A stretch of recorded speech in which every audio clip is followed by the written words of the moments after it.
नमस्कार, हमारे खास कार्यक्रम मुद्दे की बात में आप सभी का स्वागत है। मैं हूं आपके साथ गौरी शंकर।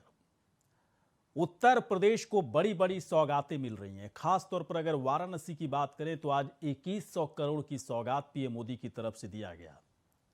लेकिन एक बड़ा संकेत भी है यहां पर कि पीएम मोदी की तरफ से सौगातों के साथ साथ बहुत कुछ उनकी तरफ से कहा भी गया।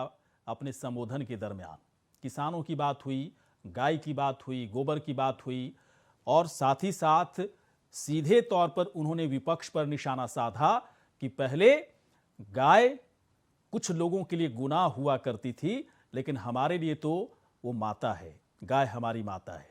और यहां से कई तरह के यानी कि जो सौगातें दी गई, उसके बाद जो पैगाम दिया गया उनकी तरफ से, उसके कई बड़े मतलब निकाले जा सकते हैं। विपक्ष पर उन्होंने निशाना भी साधा, साथ ही साथ सरकार का विजन क्या है किसानों को लेकर, साथ ही साथ अर्थव्यवस्था को लेकर, ग्रामीण अर्थव्यवस्था को लेकर, पशुपालकों को लेकर पूरी तरह से उन्होंने क्लियर भी कर दिया। इसी पर हम चर्चा करेंगे, कई सवाल जवाब का दौर चलेगा, पार्टियों के नेता हमारे साथ रहेंगे। लेकिन पहले एक रिपोर्ट आप तक पहुंचाते हैं।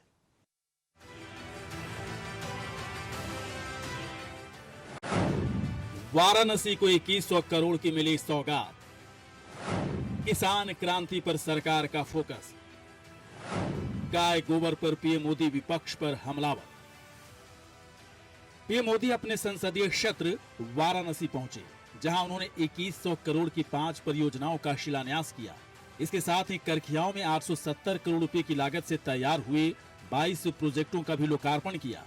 किसान क्रांति की बात की, किसानों के लिए सरकार की मंशा का जिक्र किया। साथ ही विपक्ष पर गाय गोबर के मसले पर राजनीति करने के भी आरोप लगाए। इन लोगों की नाराजगी अभी और बढ़ेगी। जिस तरह पूरे यूपी के लोग डबल इंजन की सरकार के साथ डटकर खड़े हैं, हमें आशीर्वाद दे रहे हैं, और जैसे जैसे आशीर्वाद बढ़ता जाता है, उनका गुस्सा 7वें आसमान पर पहुंचेगा।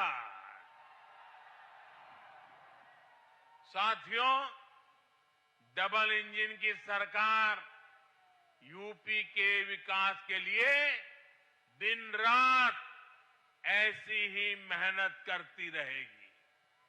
महादेव के आशीर्वाद और काशी वासियों के स्नेह से विकास के नए रिकॉर्ड बनाते रहेंगे। वाराणसी के इस पिंजरा क्षेत्र के लोगन के प्रणाम करत हैला।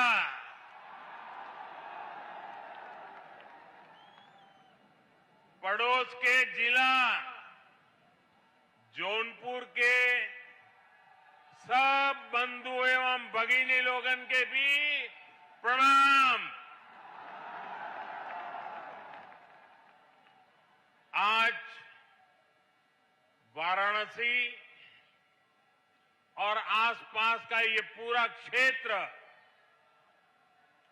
एक बार फिर से पूरे देश, पूरे उत्तर प्रदेश के गांवों, किसानों, पशुपालकों के लिए बहुत बड़े कार्यक्रम का साक्षी बना है।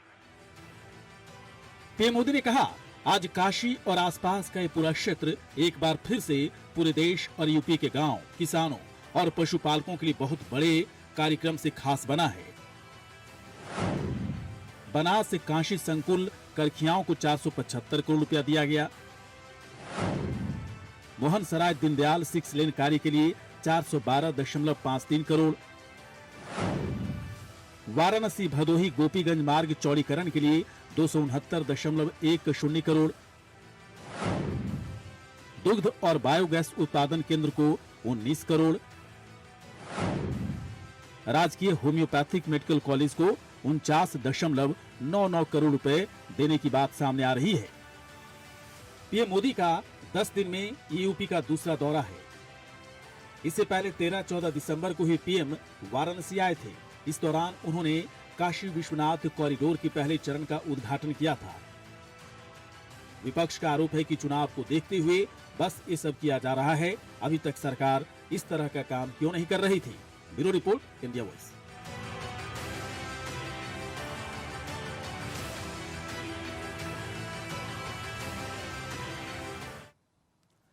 तो दौरे पर दौरे हो रहे हैं उत्तर प्रदेश के। पीएम मोदी की तरफ से वाराणसी को आज 2100 करोड़ की सौगात दी गई। साथ ही साथ उन्होंने कहा कि ग्रामीण अर्थव्यवस्था का जो सबसे मजबूत पहलू है वो पशुपालन है और उसी व्यवस्था को मजबूत करने के लिए सरकार पूरे विजन के साथ, एक बड़े रोड मैप के साथ, एक बड़ी बड़ी परियोजनाओं पर काम करती रही है, आगे भी काम करती रहेगी। सीधे तौर पर उन्होंने और भी हमले किए विपक्ष के ऊपर। गाय को लेकर उन्होंने कहा कि गाय कुछ लोगों के लिए गुनाह हुआ करती थी, जबकि गाय, जैसा कि पीएम मोदी ने कहा कि हमारे लिए गाय माता है। ग्रामीण अर्थव्यवस्था पर पूरी तरह से जोर, किसान और किसानों से संबंधित जो तमाम जो व्यवस्था है उस पर सरकार की तरफ से जोर दिया जा रहा है। लोगों, खासतौर पर किसान की आमदनी को दोगुना करने पर फोकस है सरकार के पूरे कार्यक्रम।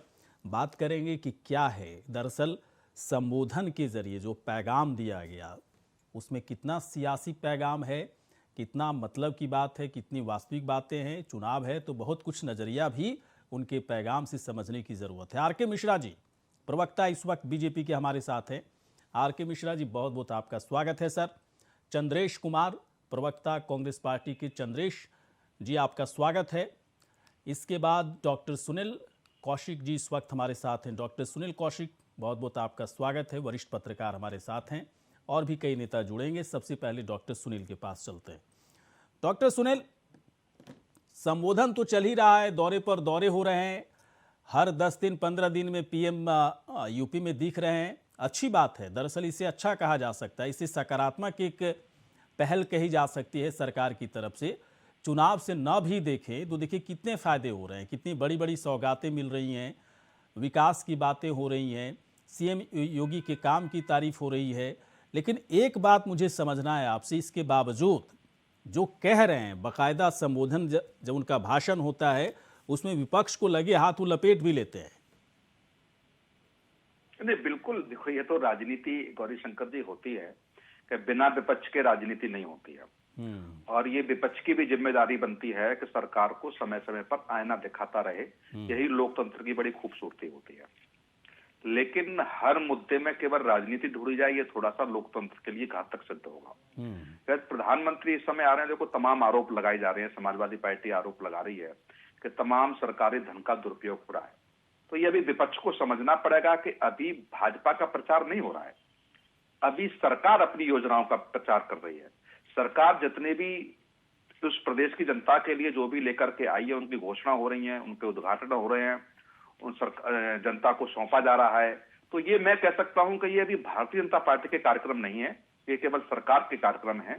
लेकिन इसके साथ साथ मुझे लगता है कि ये जो दौर होता है चुनाव के नजदीक का, वहां राजनीति होती है कि जब समय कम बचता है तो लगता, विपक्ष को भी लगता है और ये सत्य बात भी होती है कि वोटों को प्रभावित करने के लिए ये सारी बातें कही जाती है। गाय पर खूब फोकस किया गया।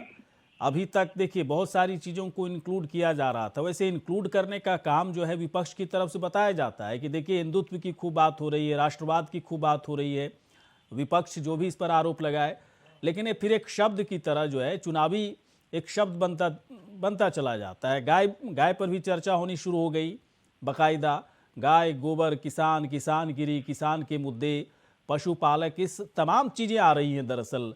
डॉक्टर सुनील, नहीं, बिल्कुल, देखो अभी 1 सितंबर को 2021 में, अभी ज्यादा समय नहीं हुआ है, इलाहाबाद हाई कोर्ट ने एक टिप्पणी की थी और उसमें था कि गाय का बीफ खाना वो मानना था कि मेरा मौलिक अधिकार है। इसको लेकर के एक रिट दायर की गई थी और हाई कोर्ट ने 50 पन्नों में सारा स्पष्ट कर दिया है गाय के महत्व को समझाते हुए। और ये बिल्कुल जो सारी चीजें स्पष्ट रख दी गई कि हाई कोर्ट ने भी सारी चीजों को समझाया। लेकिन क्या निश्चित तौर से केंद्र में बीजेपी की सरकार है, प्रदेश में बीजेपी की सरकार है, गाय को माता कहने में जो अग्रणी पार्टी है भारतीय जनता पार्टी है। तमाम नेताओं ने, वरिष्ठ नेताओं ने गाय के बीफ खाने के लिए कौन कौन सी टिप्पणी की थी। जो गोवा के पूर्व मुख्यमंत्री थे, इस दुनिया में नहीं रहे, उनके बारे में भी। इस समय जो युवा के मंत्री हैं उन्होंने भी किस तरीके से कहा। तो ये सब देखना पड़ेगा कहने में और करने में। हाँ, लेकिन ये दावा जरूर मैं कर सकता हूं कि जो उत्तर प्रदेश की सरकार ने गाय के बारे में किया वो आज तक कोई सरकार नहीं कर पाई। जैसे 1500 रुपए प्रतिमाह गाय को चारे के लिए देने की घोषणा योगी सरकार ने की, ये आज तक किसी सरकार ने नहीं की।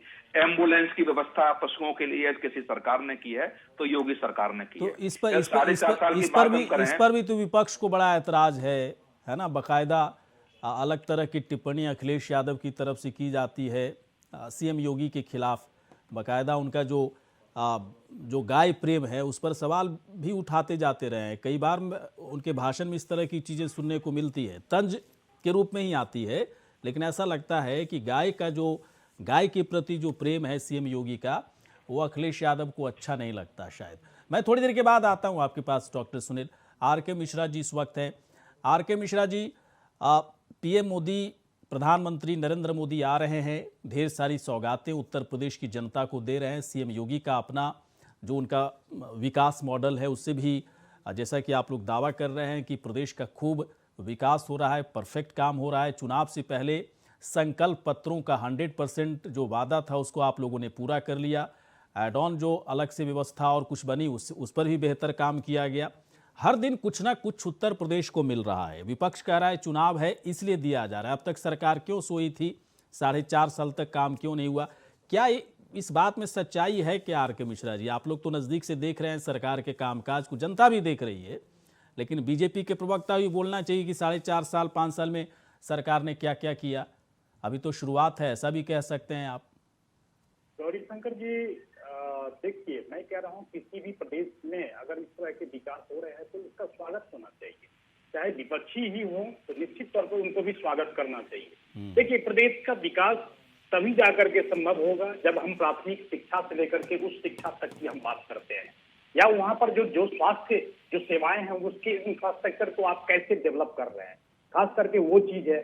फिर उसके बाद क्या है, तो आप किस तरह से प्रदेश के जनता को सुरक्षित कर रहे हैं वो भी देखना है। साथ में आप निवेश कितना ला रहे हैं वो भी देखना है आपको। उसके बाद ये भी देखना है जो कि आप केंद्र की योजनाओं को और प्रदेश की योजनाओं को किस तरह से लागू कर रहे हैं, उसके इम्प्लीमेंट में किस तरह की पारदर्शिता आप बरत रहे हैं वो भी देखना पड़ेगा। किस तरह की कनेक्टिविटी ला रहे हैं आप वो भी बेहतर है, क्योंकि केंद्र से राज्य में और राज्य से और जगह पर जाने के लिए आप किस तरह से उसके डायग्राम को, उसके प्रोजेक्शन को कैसे आप इंप्लीमेंट करते हैं, ये बहुत बड़ी बात है। आज मान लीजिए आज प्रधानमंत्री जी का दौरा था वहां पे, और निश्चित तौर पर 2100 करोड़ का जिस तरह से परियोजनाओं का वहां पर उद्घाटन भी हुआ, समर्पण भी हुआ। निश्चित तौर पर प्रदेश के विकास के लिए आप एक नए आयाम के तौर पर आप देख सकते हैं, जो 4.5 साल के अंदर में अगर पिछले सरकार की भी तुलना करें तो आप निश्चित आपको फर्क बिल्कुल नजर आता है। जैसे हम लोग भी कहते हैं जो कि फर्क बिल्कुल साफ नजर आ रहा है। जहां तक बात है पहले की सरकार हो या तो उदासीनता उन्होंने दिखाई, अगर उदासीनता भी दिखाई तो शायद अपने ऊपर में खूब उन्होंने अपने आप को स्नेह दिया, अपने आप को प्यार दिया, लेकिन जनता को बिल्कुल उस चीज से महरूफ रखा। तो कहने का मतलब ये होता है जो कि जहां पर परियोजनाएं हो, चाहे एक्सप्रेस वे हो, चाहे अगर जेवर वे एयरपोर्ट की बात करें, मुझे थोड़ा सा आर.के. मिश्रा जी, मुझे एक बात थोड़ा सा क्लियर कीजिए। किसानों और किसानों से संबंधित जो तमाम गतिविधियां हैं उस पर सरकार फोकस कर रही है, जैसा कि आज के कार्यक्रम के तहत भी चीज़ों को देखने और समझने का मौका मिला। कहीं इसे मैं क्या किसानों का जो आंदोलन था उससे जोड़कर मैं देखूं कि किसानों का आंदोलन, किसान नाराज रहे, दूसरे तरीके से किसानों को फ़ायदा पहुंचाया जा रहा है ताकि दूसरे किसान को भी लगे कि नहीं, सरकार जो है किसानों के लिए एक से एक बढ़कर काम कर रही है। क्या इन दोनों को रिलेट करके मैं देखूं, या किसान आंदोलन खत्म हो गया, बहुत ज़्यादा फोकस करने की ज़रूरत नहीं है, सरकार पहले से किसानों के लिए काम कर रही थी, आगे भी करती रहेगी? आज जो रोड मैप आप लोगों ने दिखाया वो तो बहुत बड़ा रोड मैप है वो। बिल्कुल, देखिए, मैं एक चीज कहना चाहूंगा जो कि आज अगर हम लोग कह रहे हैं जो कि किसानों के आंदोलन खत्म करने के लिए या ये किसानों को प्रसन्न करने के लिए हम इस तरह की योजनाएं या इस तरह के कार्य को क्रियान्वयन कर रहे हैं, बिल्कुल नहीं। आपने देखा होगा जो गन्ना किसानों की अगर हम बात करें तो 1,42,000 करोड़ रुपया हमने भुगतान किया हुआ है। और कोरोना काल में जिस तरह से गन्ना के किसानों को जिस तरह से भुगतान भी किया गया, गन्ना मिलों को जिस तरह से हम लोगों ने उसको चालू रखा, तो ये सारी व्यवस्थाएं ये नहीं कह सकते जो कि आज अगर चुनाव है तो चुनाव के समीप आने के बाद हम इस तरह के काम कर रहे हैं, या किसान आंदोलन खत्म हो गया है और उसके बाद किसान को प्रसन्न करने के लिए हम इस तरह की योजनाएं। देखिए, ये जो योजना है, आज अगर 8 लाख करोड़ रुपए का हम लोग दुग्ध का उत्पादन करते हैं, निश्चित तौर पर ये सबके लिए है, किसानों के लिए भी है, हमारे आम जनजीवन के लिए भी है। आपके घर में भी दूध जाता होगा, हमारे घर में भी दूध आता है, काम ही नहीं चलता सर। तो मैं वही चीज कह रहा हूं। तो ये चीज कहेंगे मात्र दूध ना किसानों पिए को, तो लगता है कुछ खाना ही नहीं खाए। जी जी जी बिल्कुल, किसानों को फोकस करके ही किया जा रहा है, ऐसी कोई बात नहीं है। दूसरी चलिए बात, सर, एक चीज और गौरीशंकर जी, मात्र 10 सेकंड लूंगा। ये जो कह रहे हैं जो कि चुनाव के समीप आकर के जो विकास के कार्य हो रहे हैं, या इससे पहले 4.5 साल पहले आपने क्या किया नहीं किया, अगर मैं योजनाओं का अगर मैं गिनती करवाना अगर शायद शुरू करूं तो शायद मुझे लग रहा है जो कि कम पड़ जाएगा समय। मेरा एक ही चीज कहने का मतलब है, विकास एक निरंतर प्रक्रिया है। ये चुनाव के नजदीक आने के बाद या चुनाव के नजदीक आने से पहले या जो भी आपके कार्यकाल चलिए सर, आप देखिए, आप कहेंगे नहीं कहेंगे, हम लोग बिलीव करेंगे नहीं करेंगे, ये कोई मसला ही नहीं बनता है। मैं तो बस इतना देख रहा हूं, सरकार किसी की भी होती, मैं तो पर्टिकुलर किसी बीजेपी या फिर समाजवादी पार्टी, कांग्रेस पार्टी की बात भी नहीं कर रहा, सरकार किसी की भी होती, ये जो चीजें मिल रही हैं, जो प्रोवाइड की जा रही हैं सरकार की तरफ से 2100 करोड़ की अलग अलग परियोजनाएं, सीधे तौर पर किसानों को ही तो फायदा है। अब चुनाव है 2 महीने 3 महीने, तो क्या फर्क पड़ता है? अच्छा है, चलो चुनाव से पहले कुछ तो फायदा हो रहा है किसानों को, बेसिकली तो फायदा ही हो रहा है। क्या संजीव जी, ढेर सारे आरोप भी लगाए गए, किसानों की बात हुई, पीएम मोदी जी आए, किसानों की बात हुई, गाय की बात हुई, जो उपलब्धियां सरकार की तरफ से उसे गिनाई गई, लेकिन साथ ही साथ आप लोगों को आईना भी दिखाया गया कि गाय प्रेम से दिक्कत है आप लोगों को। बताइए सर। जी मुझसे पूछ रहे हैं? जी संजीव जी, आप ही पूछ रहे हैं। हाँ, क्या पूछा, जरा दोबारा रिपीट करा दीजिए। मैं कह रहा हूं, देखिए, पीएम मोदी आए, नरेंद्र मोदी आए, सौगातें उनकी तरफ से दी गई, किसानों से संबंधित, किसानों का विकास कैसे हो, किसानों की आमदनी को कैसे बढ़ाया जाए, पशुपालकों की आमदनी को कैसे बढ़ाया जाए, पूरा बाकायदा उनकी तरफ से इंतजाम किया गया। साथ ही साथ गाय को लेकर के आप लोगों के ऊपर सवाल उठाया गया, कहा गया कि कुछ लोगों के लिए, और उन्होंने समाजवादी पार्टी का नाम तो नहीं लिया, लेकिन सीधे तौर पर मुझे लग रहा है कि पूरा विपक्ष है इसमें, कुछ लोगों को गाय से दिक्कत है, गाय उसके लिए गुनाह है, लेकिन हमारे लिए, यानी कि पीएम मोदी ने अपने लिए कहा कि गाय हमारी माता है। अब इतनी दिक्कत क्या क्या है सर, बताइए ना, इतना बड़ा आरोप लग रहा है आप लोगों के ऊपर, कुछ तो बोलिएगा। गौरीशंकर जी, इन भारतीय जनता पार्टी के लोगों पे मुझे बड़ी शर्म आती है। एक तरफ तो ये किसानों को आतंकवादी कहते हैं, एक तरफ ये अलगाववादी कहते हैं, एक तरफ ये किसानों के हित की बात करते हैं। अब ये पहले तय करें कि ये किसानों के हित में है या किसानों को आतंकवादी बताते हैं। तो ये तो यही तय नहीं कर पा रहे हैं कि किसान आतंकवादी इन्होंने घोषित किए या किसान हमारे देश का अन्नदाता है। कभी ये इनके मुख्यमंत्री, इनके मंत्री कभी भी किसानों को गाली दे देते हैं, किसानों के ऊपर गाड़ियां चढ़ा देते हैं, किसानों को आतंकवादी तक घोषित किया जा चुका है इनकी तरफ से। तो हम तो यही नहीं समझ पा रहे कि ये भारतीय जनता पार्टी इस देश को ले जाना कहाँ चाह रही है। रहा दूसरा सवाल, इस प्रदेश में इनका तमाम सरकारी अमला उतर चुका है। अखिलेश जी के डर से, माननीय अखिलेश जी के डर से प्रधानमंत्री, गृह मंत्री और आपके शिक्षा मंत्री और मतलब कौन सा मंत्री इस प्रदेश में नहीं है, मैं कितने लोगों के नाम गिनाऊं, ये इतने घबरा चुके हैं अखिलेश जी से। लेकिन मैं इनको एक चेतावनी के साथ मैं इनको बता देना चाहता हूं, इस प्रदेश की जनता इनके इन नकारा लोगों को नकार चुकी है। इनको इस प्रदेश से अभी 2 महीने के बाद इनको बिल्कुल यहां से भगाने का काम करेगी, क्योंकि बेरोजगारी इन्होंने बढ़ाई, शिक्षा पे कोई काम नहीं किया। मैं बार बार एक ही बात कहता हूं कि ये रोजगार की बात नहीं करेंगे, ये हिंदू मुसलमान की बात करेंगे, ये मंदिर मस्जिद की बात करेंगे। और मैं इनसे कहना चाहता हूं, अगर इनकी आंखों में अब भी थोड़ी सी शर्म बची है तो हिंदू और मुसलमान छोड़ दे और विकास की बात करने की आगे बात करें। ये मस्जिद और मंदिर ये सब बनते रहेंगे और बिगड़ते रहेंगे, ये इनका अकेले का मुद्दा नहीं है। मंदिर कोई अकेले पूजा पाठ नहीं करते हैं। समाजवादी के तमाम नेता भाई पूजा साहब, पाठ मेरे करते मेरे हैं। सवाल से आप इधर उधर जा रहे हैं। सवाल नहीं, जरा गाय प्रेम पे इतनी दिक्कत क्यों है आप लोगों को? गाय की पूजा हम लोग भी करते हैं। क्या समाजवादी लोग गाय की पूजा नहीं करते? अगर गाय की करते हैं, पूजा अगर समाजवादी लोग नहीं, नहीं करते मैं नहीं क्या? कह रहा हूं करते नहीं का। मैं एक बार सुन रहा था, भाषण सुन रहा था अखिलेश यादव का, उन्होंने बकायदा तंज कसा जी सीएम योगी का नाम लेकर के, है ना, कुछ बाबा टाइप से उन्होंने कुछ कहा कि बाबा को गाय से बड़ा प्रेम है, उन्हें इस बार हम लोग जो है कुर्सी से उतार देंगे, गद्दी से उतार देंगे, फिर वो बछड़ों और गाय के बीच में ही आराम से समय बिताएंगे।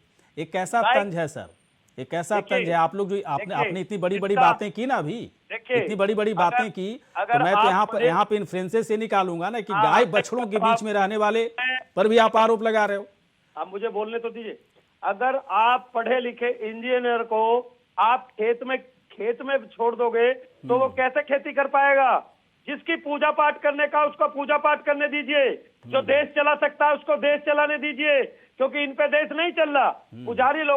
पुजारी लोगों का काम है, वो अपना मठ पे बैठे, वो अपना पूजा पाठ करें। उनको यही नहीं पता होगा। जब जिसको यही नहीं पता किसान को कितनी, आप डिसाइड करोगे, आप डिसाइड करोगे कि किसको देश चलाना हम नहीं है, डिसाइड करेंगे, ये प्रदेश की जनता डिसाइड करेगी। ये संजीव चौधरी डिसाइड करेंगे, प्रदेश की जनता डिसाइड करेगी। संजीव चौधरी डिसाइड करेंगे। वैसे तो आर के मिश्रा जी भी कुछ भी कह सकते हैं। आपके मुलायम सिंह यादव के बारे में कुछ कह सकते थे कि वो उन्होंने राजनीति क्यों शुरू, पहलवानी उनके लिए है ना, पहलवानी बेहतर था उनके लिए, पहलवानी छोड़ करके राजनीति में क्यों आ गए फिर? ऐसे मत बोलिए, पर्सनल मत होइए भाई साहब, पर्सनल हो रहे हैं आप लोग बहुत खूब। मुझे लगता है कि एक बयान जो है, एक बयान पीएम मोदी जो आज उन्होंने दिया कि अभी देखते जाइए, इन लोगों का गुस्सा जो है 7वें आसमान पर पहुंचेगा। अब पता नहीं 7वां आसमान किस तरह का है, मुझे थोड़ा सा समझना होगा डॉक्टर कौशिक से, लेकिन चंद्रेश के पास पहले मैं पहुंचता हूं। चंद्रेश जी, एक बात बताएं, कांग्रेस ऐसा लग रहा है ना कि खामोश हो गई है, अंदर अंदर कुछ कर रही है, दिख रहा है कुछ कि कुछ हो रहा है। प्रेस कॉन्फ्रेंस है ना प्रियंका गांधी की तरफ से की जा रही है, पता नहीं क्या क्या करें लोग। ऐसा लगता है ना कि खबर बनती है प्रियंका गांधी की, कोई इंटरेस्ट नहीं ले रहा है उसमें, दिख जाती हैं कभी कभी टेलीविज़न न्यूज़ में, तभी लोग देखना नहीं चाहते हैं। ये कांग्रेस का हालात कुछ ऐसा ही है क्या कि रायबरेली से निकलना तो चाहती है कांग्रेस, लेकिन कोई इंटरेस्ट ही नहीं ले रहा है। बाकी चंद्रेश कुमार जैसे प्रवक्ता जब आते हैं, खूब भाषणबाजी ज़बरदस्त होती है। बोलिए सर, थोड़ा सा भाषण आपका भी चल जाए, बताइए सर। कांग्रेस पार्टी ने उत्तर प्रदेश में विपक्ष की भूमिका बहुत ही ईमानदारी पूर्वक निभाई। जब उत्तर प्रदेश में भारतीय जनता पार्टी का जोर और जुट अपने चरम पर था, कांग्रेस पार्टी की एकमात्र ऐसी पार्टी थी जो सड़क पर उतरकर लोगों के हक और हुकूक के लिए लड़ रही थी। और तब समाजवादी पार्टी और बहुजन समाजवादी पार्टी सीबीआई के डर से अपने घर में चूहे की तरह दुबक कर बैठे हुए थे। आपने बड़ी अच्छा प्रसंग छेड़ा गाय के संदर्भ में। गाय तो हमारी माता है, हमारी परंपरा संस्कृति का हिस्सा है। और गौरी जी, गाय का संबंध हमारा राजनीतिक संबंध नहीं है भारतीय जनता पार्टी की तरह। हमारे यहाँ गाय का संबंध हमारे चूल्हे से होता है। गाय का बछड़ा खाने के लिए हमारे चूल्हे तक चला जाता है। यदि ग्रामीण परिवेश से आप होंगे तो आप इस बात को अच्छी तरीके से जानते होंगे। तो हमारी जीवन पद्धति का हिस्सा है, वो हमारे लिए राजनीति का हिस्सा नहीं है। और भाजपा को गाय से इतना प्रेम होता तो बादा में जिंदा गायों को जलाया नहीं जा रहा होता। आप एक सर्वे करा लीजिए गौशालाओं की क्या स्थिति। हमने सर्वे किया है, अपने आंख से देखा है। गाय भूख और प्यास से तड़प कर मर रही हैं। जिंदा गायों को जमीन पर गिरी पड़ी है और उनके शरीर को कुत्ते नोच कर खा रहे हैं। ये उत्तर प्रदेश की गायों की स्थिति है। और भाजपा ने गायों को एक तरह से आवारा पशु बना दिया है। जो स्थिति खड़ी हुई है, इस पर गंभीरता से विचार करना चाहिए। दूसरी चीज, आपने प्रधानमंत्री जी के वादों की बात की, बड़ी लंबी चौड़ी बातें आपने की। पिछले 7 सालों में आप एक वादा बता दीजिए। मैं कुछ नहीं बोल रहा हूँ सर चंद्रेश कुमार जी, वो पीएम मोदी जो बोलते हैं मैं वही दोहराता हूँ। मैं कहा, मैं भाषण थोड़े दे रहा हूँ, वो जो कहते हैं मैं बोल देता हूँ। मैं पूछ लेता हूँ कि भाई साहब ऐसा बोल रहे थे वो, है ना, बोला ना कि गाय कुछ लोगों के लिए गुनाह हुआ करती थी, मेरे लिए वो माता है। मेरे शब्द थोड़े ही हैं चंद्रेश जी, प्रधानमंत्री जी के लिए भी है, हमारे लिए भी है, आपके लिए भी है, जो भी भारतीय परिवेश का है सबके लिए गाय माता है। और मुझे लगता है कि जो गाय को नहीं मानता है फिर वो इस देश की संस्कृति और परंपरा को नहीं समझ सकता है। हमने तो कहा कि गाय से संबंध हमारा चूल्हे तक का होता है। हाँ। अच्छा, दूसरी बात कि प्रधानमंत्री जी ने जो वादा किए हैं अब तक, उनमें से कोई वादा पूरा भी किए हैं क्या? सब कुछ कहते हो चंद्रेश जी, सब कुछ कहते हो कि राम को मानते हैं, भगवान को मानते हैं, राम हमारे, देखिए है ना गौरी जी, सुनिए सुनिए, सब कुछ कहते हैं आप लोग, लेकिन सारी की सारी दिक्कत हमारे देश में पड़ी की पड़ी थी, है ना, कोई ध्यान नहीं दिया। कांग्रेस की सरकार थी ना राम मंदिर बनाने में, न राम मंदिर के लिए कोई बहुत ज्यादा एक्टिव हुए दिखे। समाजवादी पार्टी का तो बड़ा काला अध्याय है राम मंदिर को लेकर के। सब कुछ आप लोग सोचते हो कि सब कुछ बेहतर कर रहे हैं, सब कुछ अच्छा है, गाय हमारी माता है, राम मंदिर बनना है, लेकिन करना कुछ नहीं है। कर कौन रही है पार्टी? मैं फेवर नहीं कर रहा हूं बीजेपी का, लेकिन किस पार्टी की तरफ से बड़ा इनिशिएटिव लिया गया? गाय के लिए अगर बड़ा इनिशिएटिव लिया जा रहा है बीजेपी की तरफ से, तो क्या दिक्कत है विपक्ष को इसमें? छोटे से ब्रेक के बाद आएंगे सर, छोटे से ब्रेक के बाद डॉक्टर सुनील कौशिक के पास आएंगे इस सवाल का जवाब जानने के लिए। आते हैं ब्रेक के बाद। स्वागत है। उत्तर प्रदेश का विकास का मॉडल गाय, गोबर, किसान, पशुपालक, ये तमाम ऐसे शब्द हैं जिन शब्दों का बार बार अब इस्तेमाल हो रहा है। कई लोग कह रहे हैं कि चुनाव है इसलिए ज़्यादा इस्तेमाल हो रहा है। विपक्ष पर भी हमले बोले जा रहे हैं, एक गुनाह शब्द का प्रयोग किया जा रहा है विपक्ष के लिए।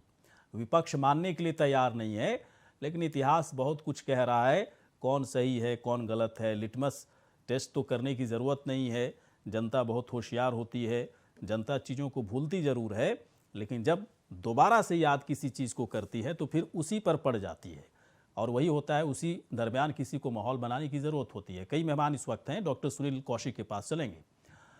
डॉक्टर सुनील, बहुत सारे शब्दों का अचानक से ऐसा लग रहा है, अचानक से, मैं इसको चुनाव से जोड़कर इसलिए नहीं कहना चाहूँगा क्योंकि आर.के. मिश्रा जी को हो सकता है बुरा भी लग जाए बात, लेकिन बहुत सारे शब्द गाय, गोबर, पशुपालक, किसानों की आमदनी दोगुनी, इन सब चीज़ों का इस्तेमाल खूब होने लगा है अचानक से। गुनाह शब्द का भी इस्तेमाल होने लगा है।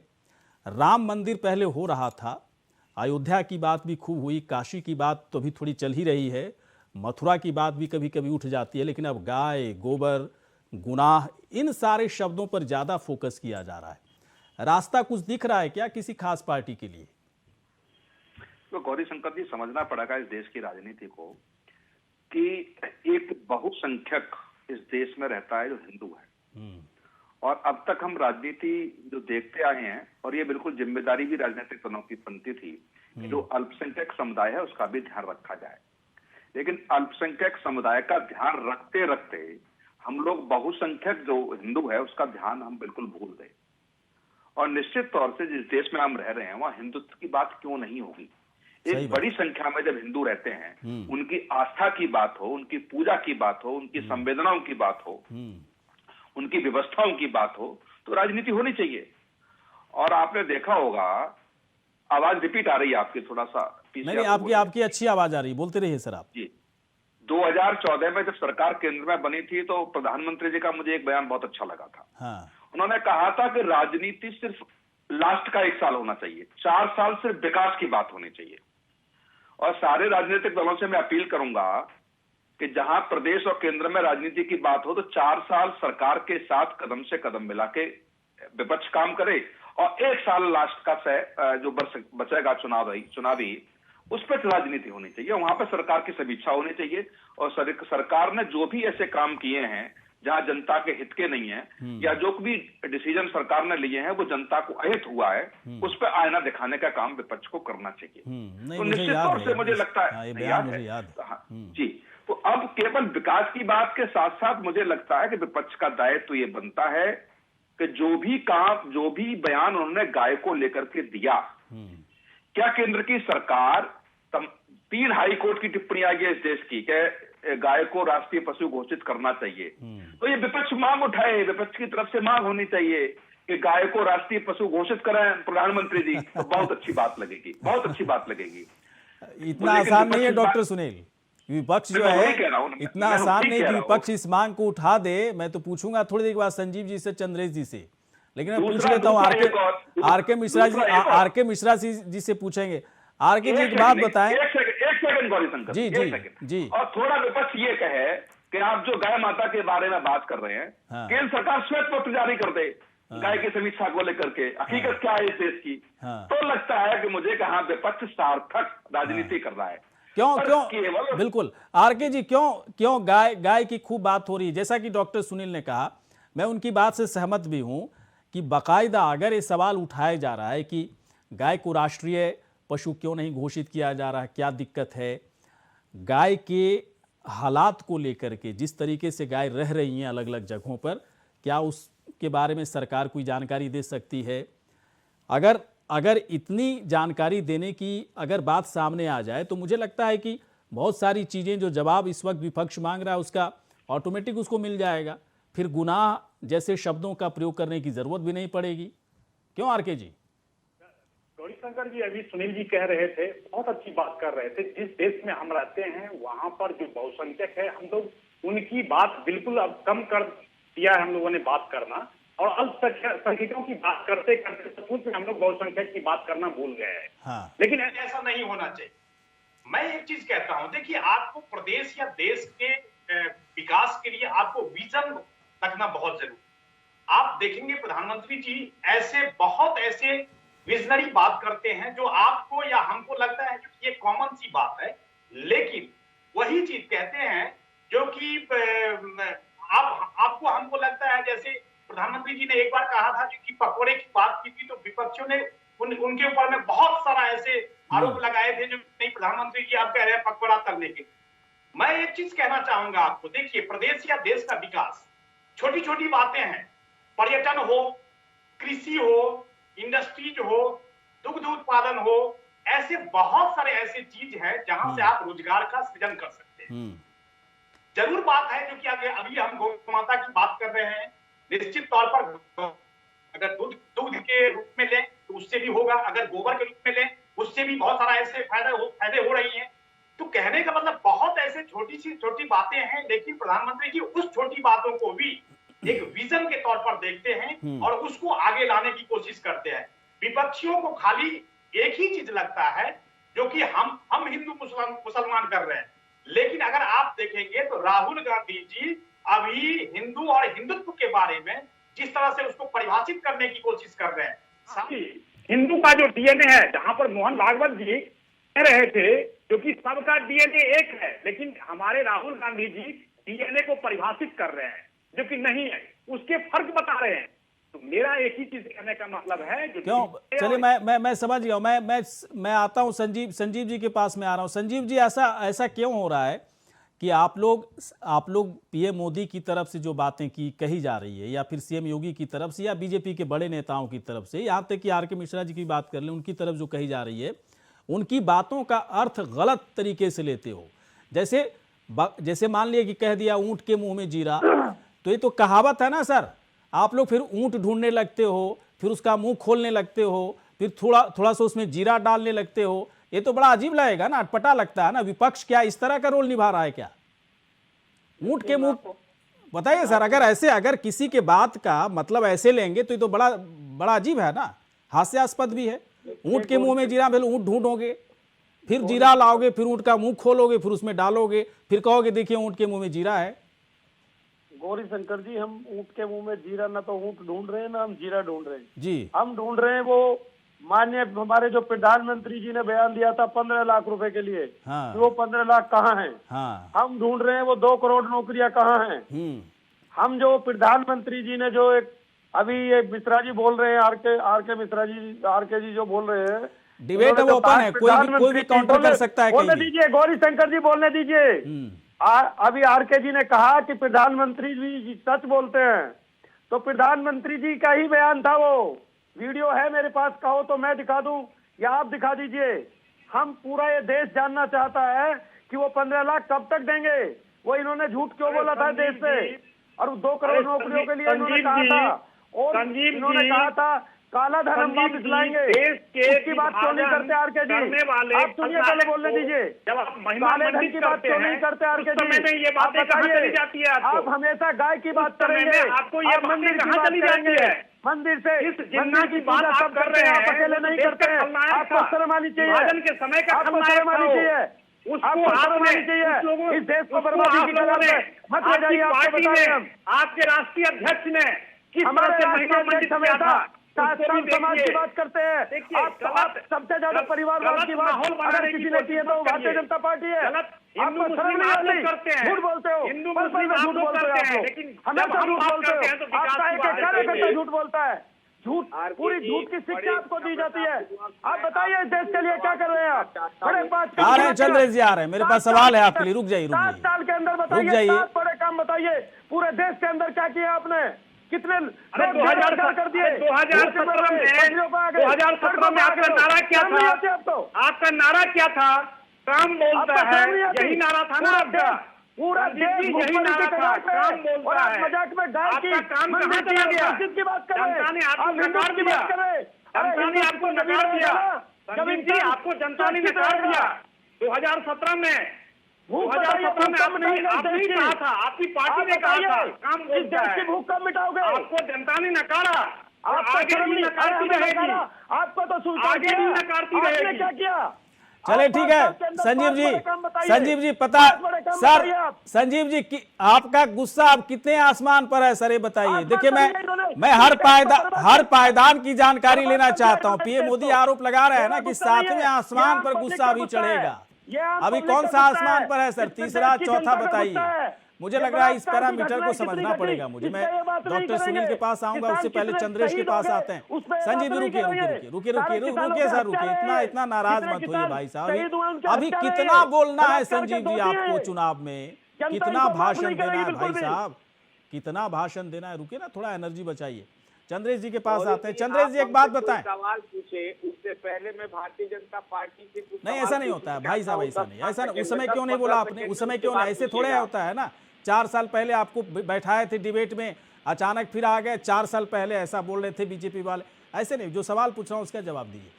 मैं कांग्रेस के प्रवक्ता से पूछना चाहता हूँ, आपके सबसे बड़े नेता राहुल गांधी हर बात को बड़ा अलग अलग तरीके से तोड़ करके उसको पेश करते हैं। जैसा कि कहा थोड़ी देर पहले आर.के. मिश्रा जी ने कि डीएनए वाली बात जो मोहन भागवत की तरफ से कहा गया था, उसका अलग अलग तोड़ के बताना शुरू कर रहे हैं। एक बात और, आप लोग जो कहते हैं प्रियंका गांधी के अंदर इंदिरा गांधी की छवि दिखती है इसलिए वो जीतेंगी, ऐसा होता है क्या? मजाक बना रखा है क्या आप लोगों ने देश का, जो है कि इंदिरा गांधी की छवि प्रियंका गांधी में दिखेगी, वोट दे देंगे लोग? ऐसा होता है क्या? ऐसा है कि बताइए सर, प्रियंका गांधी जी इंदिरा गांधी जी के नाम पर, राजीव गांधी जी के नाम पर, नेहरू जी के नाम पर चुनाव नहीं लड़ रही हैं।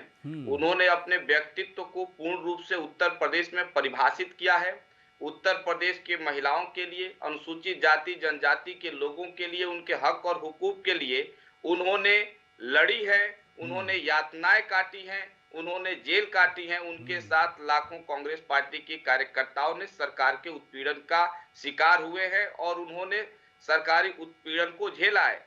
तो हमें मालूम है कि प्रियंका गांधी जी योगी आदित्यनाथ की जो हठधर्मी सरकार है, जो उत्तर प्रदेश को माफिया स्टेट बना दिया है, उसको नेस्तनाबूद करते हुए उत्तर प्रदेश में लोकतंत्र को पुनः स्थापित करने का कार्य करेंगी। और मैं ये बात आपको आशा और विश्वास के साथ कहना चाहता हूँ। ये आप कह रहे हैं सर, हमें आपकी बात डाइजेस्ट नहीं हो रही है। ऐसे थोड़ी कुछ बोल दोगे मैं बिलीव कर लूंगा। उत्तर प्रदेश में विकास हुआ है। नहीं, चंद्रेश कुमार कुछ भी कह देंगे मैं बिलीव कर लूंगा, है ना? मामले में नंबर 1 कैसे हो गया? उत्तर प्रदेश गरीबी के मामले में देश में नंबर 3 पर कैसे चला गया? और प्रधानमंत्री जी जब अपनी वादों की बात करते हैं तो मैं प्रधानमंत्री जी से भी पूछना चाहता हूं, आज होलसेल इन्फ्लेशन के मामले में पूरे भारत की स्थिति आप देखिए। 1992 के बाद होलसेल इन्फ्लेशन टॉप पर है। क्या ये आपका विकास है? महंगाई चरम पर, बेरोजगारी चरम पर, सर्विस सेक्टर और मैन्युफैक्चरिंग सेक्टर आज धराशायी पड़े हुए हैं। आप क्या बात करते हैं? क्यों भ्रम फैला रहे हैं, अफवाह फैला रहे हैं? अच्छा चंद्रेश जी एक बात बताएं, ये बातें जो आप कह रहे हैं, ये बातें जो आप कह रहे हैं, ये बातें जो आप कह रहे हैं पिछले 33 साल से ये बातें आप लोगों की बात जो है यूपी की जनता क्यों नहीं बिलीव करना चाहती? मैं डॉक्टर सुनील के पास आता हूं। देखिए ऐसा है, पहली बात तो समझिए, तो जनता ही तो सब कुछ है सर भाई साहब। जनता के पास आकर के ऐसा है अगर कहने लगे तो फिर तो गए काम से। जनता हमें जो जनता ही तो सब कुछ है और देगी, उसका निर्वाह हम ईमानदारी पूर्वक करेंगे। विपक्ष की जिम्मेदारी काउंटर दी कर है, सकते हैं उसका भी निर्वाह कर रहे हैं। आर के जी, काउंटर सत्ता कर में सकते हैं। आएंगे, उसकी भी डिबेट जिम्मेदारी ओपन है, बोलिए सर। करेंगे। बोलिए। चंद्रेश जी, चंद्रेश जी, मैं एक चीज पूछना चाहता हूं आपको, जो 10 सालों में आप लोगों ने 90% चुनाव हार चुके हैं, जनता इतनी नकार चुकी है, आपके पास कोई कार्यकर्ता नहीं है। आपने पंजाब में किस तरह की स्थिति बना दी, आपने आप सरकार में है, आप सवाल में, आप सरकार में है, आप बताइए, आप बताइए, आप सवाल मत कीजिए, आप बताइए आप क्या कर रहे थे इसके लिए, उसको आप लोगों ने किस तरह से आप बताइए, परेशान आप करके ये संजीव जी रुकिए भाई साहब, चंद्रेश जी को बोल रहे हैं, क्यों बीच में आप बोल रहे हैं? चंद्रेश जी को बोल रहे हैं, बोलने दीजिए ना उनको। सरकार भी यही चलाएंगे, बोलेंगे भी यही। न्याय के साथ मुआवजा देंगे कि नहीं देंगे? आप यदि वास्तव में लोगों से प्रेम करते हैं तो हर क्यों नहीं दे रहे हैं? आप यूपी आप नहीं उनकी है, आप चिंता कहीं नहीं छोड़िए, है। आपने जो फेक बातें किए उसको पूरा लेकिन नहीं एक बात करना बताइए है। चंद्रेश जी, एक बात बताइए, चंद्रेश जी के पास में आ रहा हूं। चंद्रेश जी एक बात बताइए, चंद्रेश जी एक बात बताइए, आप लोग उत्तर प्रदेश में, एक मिनट सर मैं आता हूं आरके जी आपके पास, थोड़ी देर के बाद मैं आऊंगा आरके जी। चंद्रेश जी के पास, चंद्रेश जी सुनिए, एक बात मैं पूछना चाहता हूं, उत्तर प्रदेश में आप लोग जीतने के दावे कर रहे हैं कि एकदम से जीत रहे हैं और नेस्तनाबूद कर देंगे, योगी सरकार को गद्दी से उतार देंगे और 403 में, अगर जीतने का मतलब 250-300 सीट लाओगे ना भाई, कांग्रेस पार्टी को आएगी 250-300 सीट। आप भी हंस रहे हो भाई साहब, है ना, आपको पता नहीं आएगी। और उसके बाद कह रहे हो जीतेंगे, सरकार बनाएंगे। बगल में उत्तराखंड है, सुनिए भाई साहब, थोड़ा गंभीर होइए। बगल में उत्तराखंड है, हरीश रावत सबसे सम्मानित नेता कांग्रेस की, है ना, सबसे सम्मानित, और वाकई में वो बहुत अच्छे नेता हैं कांग्रेस के। कांग्रेस पार्टी को फक्र होना चाहिए कि हरीश रावत जैसे नेता आपके पास है। उनको आप लोगों ने बेइज्जत किया, है ना, अपमान किया, और इतने बेचारे परेशान हुए कि उन्होंने ट्वीट कर दिया कि मगरमच्छ छोड़ रखा है, काम नहीं करने देता है। से उनको रिप्रेजेंट किया, तो फिर जब रिप्रेजेंट किया तो आप लोग क्यों वहां के नेता को बुला लिए? क्यों बुला लिए? आपके नेता एक्सेप्ट कर रहे थे, आज हमारी डिबेट में एक्सेप्ट किया उन्होंने कि गलत हो रहा है, तो अच्छा नहीं है। वहां से सब दिल्ली से लोग आ जाते हैं उत्तराखंड में, हरीश रावत जी ने, आप यहाँ कुछ और कह रहे हैं। हरीश रावत जी ने इस ट्वीट के बाद बाकायदा इंटरव्यू एक चैनल पर दिया और उन्होंने स्पष्ट किया कि उन्होंने किसके लिए क्या चीजों का इस्तेमाल किया है। हाँ। उन्होंने मगरमच्छ शब्द जो प्रयोग किया तो है, फिर वो उत्तराखंड में इतना क्यों बचा हुआ है? फिर एकदम से लग रहा है ऐसा कि कांग्रेस में कुछ अच्छा नहीं चल रहा। हमारी सरकार बन रही है, पंजाब में हमारी सरकार बन रही है, ठीक है सर, हाँ, यूपी में बनी रही है आपकी, है ना, तो और क्या, फिर जय हो आपकी, क्या दिक्कत है? फिर तो कोई सवाल ही नहीं बनता है चंद्रेश कुमार से, है ना। तो मैं तो भी नहीं पूछ सकता हूँ आज की तारीख में कि रायबरेली में कितना डेवलपमेंट किया आप लोगों ने। मैंने 2 ही सवाल पूछा। गजब ओवर कॉन्फिडेंस तो चंद्रेश कुमार से सीखना पड़ेगा। वरिष्ठ पत्रकार डॉक्टर सुनील कौशिक के पास, सुनील कौशिक एक बात बताएं, विपक्ष बात हो गई पूरा, डॉक्टर सुनील कौशिक, डॉक्टर, एक मिनट सर मैं आऊंगा थोड़ी देर के बाद सर, ऐसे जिद नहीं करते, ठीक है, आप लोग जीत रहे हैं, आपकी सरकार बन रही, कितना मौका मिलेगा सर बैठने का? चंद्रेश कुमार फिर प्रवक्ता के बाद, है ना, महाप्रवक्ता रहेंगे हमारे साथ बैठे हुए, वेट कीजिए सर। डॉक्टर सुनील कौशिक, ये एक बात मैं समझना चाह रहा हूं, पीएम नरेंद्र मोदी ने आज कहा कि जैसे जैसे हम लोग विकास करते जाएंगे, जैसे जैसे हम लोग सौगात, एक तरह से उनका ये भी कहना था कि सौगातें दी जाएंगी, प्रदेश का विकास होगा, सूबे का विकास होगा, विपक्ष का जो गुस्सा है 7वें आसमान तक पहुंचता जाएगा। मुझे लगता है डिबेट में चीजें थोड़ी थोड़ी दिखने लगी है मुझे। डॉक्टर सुनील, कुछ पैरामीटर है आपके पास, कैसे समझें इसको? नहीं गौरी शंकर जी, इसको समझना पड़ेगा कि जब पिछली बार चुनाव था तो अखिलेश यादव जी ने उनको कह दिया था कि इतनी, जैसे जिस तरीके से चर्चाएं थी, बीजेपी बार बार तमाम मंचों से कहती थी कि मोदी जी बहुत मेहनत करते हैं, 18 घंटे काम कर रहे हैं, तो अखिलेश जी ने कहा था मेहनत तो गधा भी करता है, तो किस तरीके से उनका उपयोग प्रधानमंत्री जी ने लिया। तो ये मोदी जी जानते हैं कि विपक्ष यदि कोई वक्तव्य देता है तो उसमें से राजनीति कैसे की जाती है, ये विपक्ष को समझना पड़ेगा।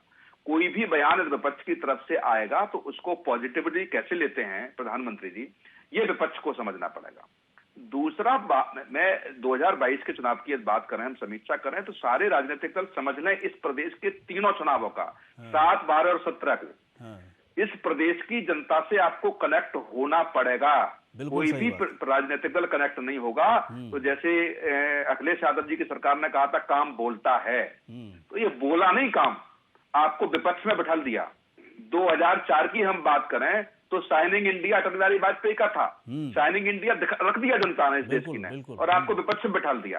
तो ये जनता से कनेक्ट हुई है।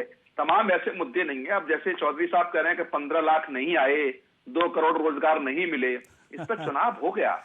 2017 का चुनाव इस पर हुआ, 2019 का चुनाव इस पर हो गया। तो मुझे लगता है कि आपको एक ऐसे नए मुद्दे कनेक्ट करने पड़ेंगे जनता के, कि जिन मुद्दों पर बात हो चुकी, चुनाव हो चुका, और वो आपके मुद्दों को डिनाई कर दिया जनता ने।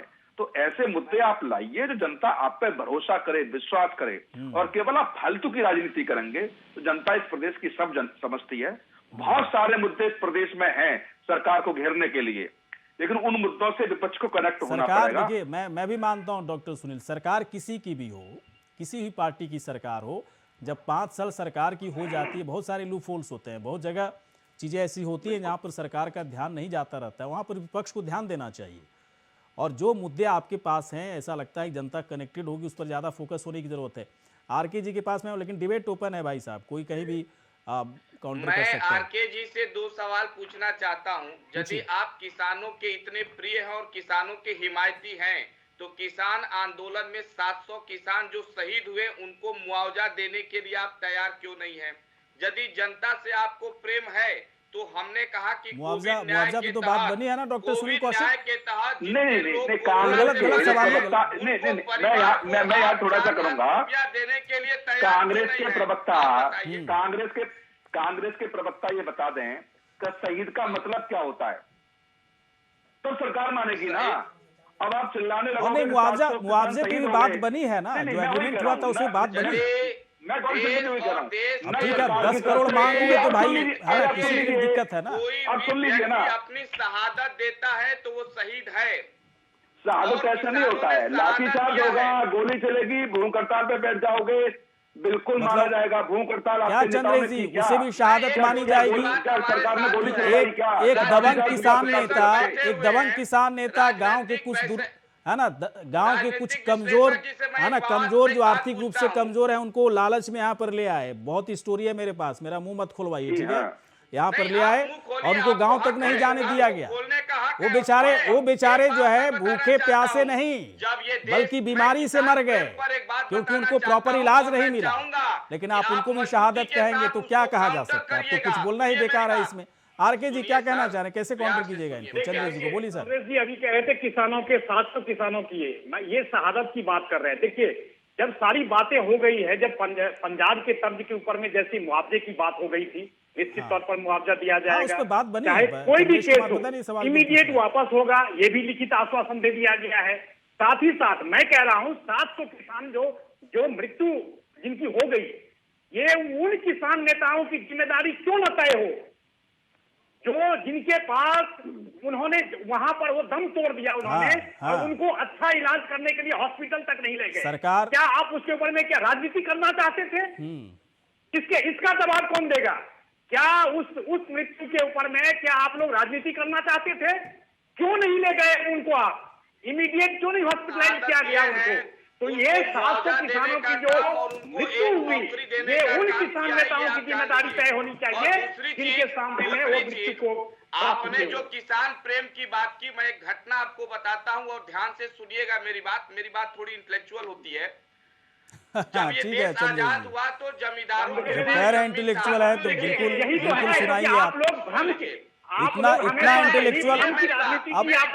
इंटेलेक्चुअल हो गया आप लोग ना, राहुल गांधी के समानांतर होते जा रहे हैं आप लोग। किसानों की हुई है तो सुनना पड़ेगा। जब ये देश आजाद हुआ, जमींदारों के हाथ में जमीनें थी, जमींदारों के हाथ में जमीनें थी। डिबेट ओपन है सर, डिबेट ओपन है। मैं संजीव चौधरी को मना तो नहीं कर रहा हूँ ना, मैं संजीव चौधरी को मना नहीं कर रहा हूँ। संजीव चौधरी नहीं बोल रहे हैं तो मैं तो बार बार कह रहा हूँ डिबेट ओपन है। नहीं, आप राहुल गांधी और अखिलेश जी और राहुल गांधी आपके जवान पे आ रहा है। मोदी जी के और योगी जी के लिए भी बोल दीजिए, कुछ बुरा तो उन्होंने भी कर रखा होगा ना इस प्रदेश के लिए, या नहीं किया हुआ? अरे चंद्रेश जी, अपनी पार्टी को पहले बताइए आप। आप तो अपनी बड़े पार्टी खुले को हुए, बड़े बताइए, समझदार फिर प्रदेश को बताइएगा। मैं आपको बड़ा संजीव चौधरी अपनी पार्टी को जी, इतना टाइम में आप ही बोल आप लेते। अपनी पार्टी को बताइए पहले। आप ही बोलिए ना, मैं मना कर रहा हूँ क्या? बोलिए आप। प्रदेश को बताइएगा। भारतीय जनता पार्टी के लोगों से पूछ लीजिए ना, छल करके। चलिए सर, समय खत्म हो गया। गैस की डिबेट सब्सिडी ओपन था तो सभी को बोलने की जरूरत थी, किसी को मना नहीं किया गया था। समय खत्म हो गया। आप सभी यहाँ पर आए सर, बहुत बहुत शुक्रिया, धन्यवाद। इसी के साथ खास कार्यक्रम इतना ही। नमस्कार।